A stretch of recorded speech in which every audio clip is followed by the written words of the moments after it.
ज़कात एक अदृश्य हथियार। क्या आप जानते हैं कि ज़कात क्या है? ज़कात वह धनराशि है जो हर एक शांतिप्रिय समुदाय के व्यक्ति को देनी पड़ती है जब वह कमाने लायक हो जाता है। अपनी साल भर की पूरी कमाई का 2.5% 2.5% हिस्सा उसे ज़कात में देना होता है। फिर सवाल आता है कि इस पैसे को कहाँ और क्यों दान किया जाता है।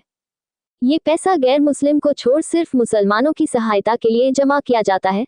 गरीब मुसलमानों पर खर्च किया जाता है, जिसमें आप और हम कोई आपत्ति नहीं करेंगे।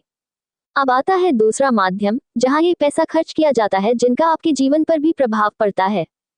पहला, फिरकाब यानी गर्दन छुड़ाने के लिए। मतलब कोई मुसलमान जिसे काफिरों ने कैद कर लिया है उसे छुड़ाने के लिए। मतलब दिल्ली और बेंगलुरु हिंसा जैसी घटनाओं के आरोपियों को छुड़ाने के लिए। बाबरी मस्जिद जैसे केसों की पैरवी करने वाले वकीलों की फीस देने के लिए। दूसरा, मुअल्लफतुल कुलूब, लोगों को इस्लाम की ओर आकर्षित करने के लिए यह पैसा प्रयोग किया जाता है। यानी कि किसी भी गैर मुस्लिम व्यक्ति का धर्म परिवर्तन कराने के लिए और उदारवादी मुस्लिमों को कट्टरता की ओर अग्रसर करने के लिए ज़कात की इस धनराशि का प्रयोग किया जाता है।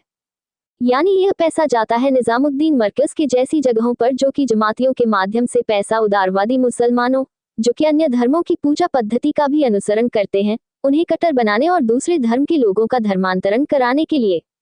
शाहीन बाग जैसे तथाकथित शांतिपूर्ण विरोध, जो कि आखिर में हिंसा पर जाकर समाप्त होते हैं, उनका पैसा भी यहीं से प्राप्त होता है, क्योंकि उनके हिसाब से ये तो उनके हक की लड़ाई है।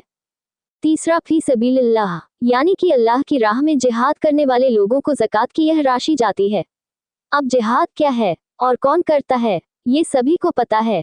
ये धनराशि जैश-ए-मोहम्मद, लश्कर-ए-तैयबा जैसे कई आतंकी संगठनों तक पहुंचती है और इसी पैसे से खरीदी गई गोली ही हमारे देश के सैनिकों को लगती है और 1993 जैसे बम धमाके होते हैं।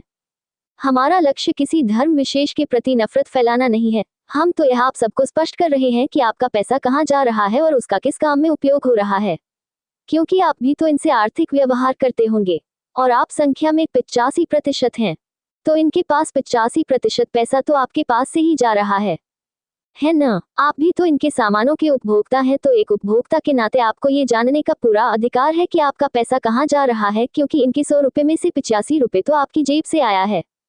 अगर 1000 कमाएंगे तो 850 रुपए आपकी जेब से आया, और 1 लाख कमाया तो 85,000 आपकी जेब से पहुंचा। जो भी ऊपर इस धनराशि के उपयोग बताए गए हैं, उन सभी कार्यों के संपूर्ण होने में लगभग 85% आप भी तो जिम्मेदार हुए ना। मैंने तो बस आपको समझाया है कि आपका पैसा जा कहाँ रहा है।